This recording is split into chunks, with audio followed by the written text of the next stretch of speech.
Capital, my 3 secrets to creating the life you desire. Okay, by show of hands, who here is interested in learning about creating the life that you've always desired? Well, great, because you're in for a treat, because today I'm going to be sharing with you some top insights that I've learned throughout my journey. So that takes me to my secret number 1. Why goal setting is the number 1 or the first step to creating the life that you've always desired.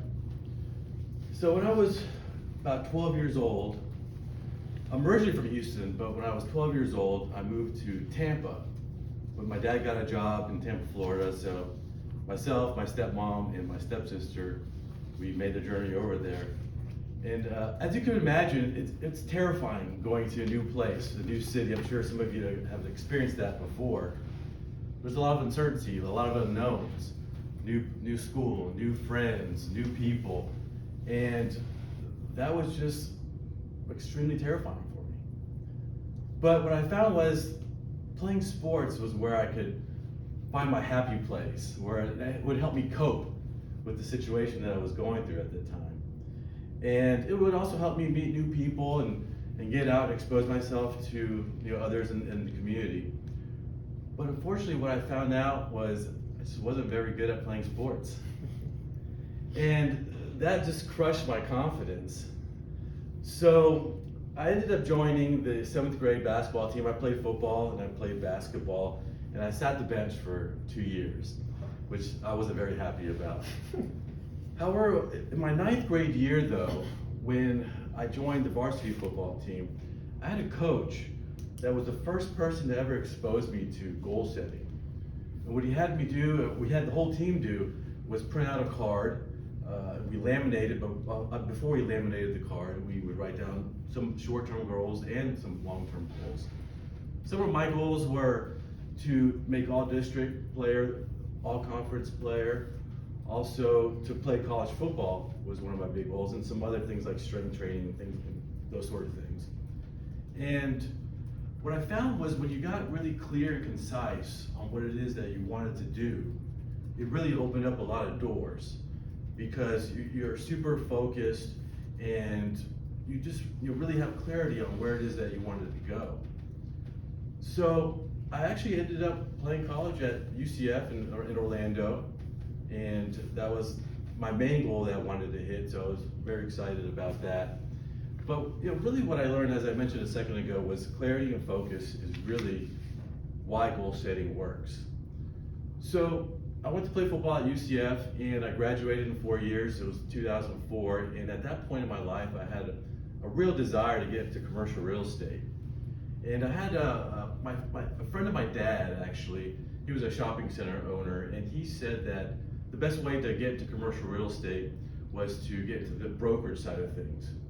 So that's what I did. I got a job at a company called Marcus & Millichap in Tampa, and I was really excited about it because they were one of the largest commercial real estate brokerage firms in the country. But what I didn't realize was the way that you get business as a broker in commercial real estate is by cold calling. I don't know if any of you guys experienced making cold calls. That is also very terrifying. And I remember sitting at my desk, phone right in front of me, just looking at it, hoping that it would ring and that a property owner would call me wanting to list a property. Of course, that never happened. But I befriended 2 young real estate brokers that were in the office. They're a little bit older than me, and they were having a lot of success. And what they told me was, Matt, don't worry about the outcomes. Just take action, is what they told me. So that leads me to my next secret. Why taking action is probably the most important thing that you can do to achieving the life that you've always wanted to achieve. So that's what I did. I was horrible. I sounded stupid. I felt like who would listen to a 22-year-old kid wanting to list a multi-million-dollar property. But I stayed with it. I found that frequency and volume, the practice, the more that you do something, the better you'll get, the more confidence that you'll get in doing so. And I got my first listing. It took me a little while, but I got it. It was actually a nice $4.5 million listing. We ended up selling it, and that really boosted my confidence. So I had a nice little career in real estate. I was doing it for about 6 years, but I still felt like I was plateaued. I felt like that there was really something missing to take myself to the next level. And one day I found myself listening to a Tony Robbins tape about how modeling somebody, mentorship, is the quickest way to get to where you want to go. And I was at my grandfather's funeral in 2009, and I met my uncle there. I got to catch up with my uncle, and we got to talking and found out that he had a really successful steel business here in Houston. And we started talking, and a few days later, and that was very interesting to me, and a few days later, it hit me like a ton of bricks. I had my epiphany. Maybe he's the person to mentor me and to give me the mentorship that I've always needed.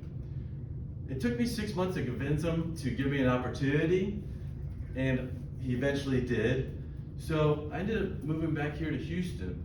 And what I found out though was I was missing a few components to getting myself to the next level. Some of those things were relationship building, attention to detail, and some other things that I really needed to focus on. And I was able to do that in a much shorter period of time. I compressed time by working with somebody that already made those mistakes, already had to overcome those hurdles, so that I could do it at a much quicker pace. So in conclusion, success is like baking a cake, like a recipe. You have to have all three ingredients: the taking action, the goal setting, and the mentorship to really take yourself to the next level. And that's it for me tonight. Thank you.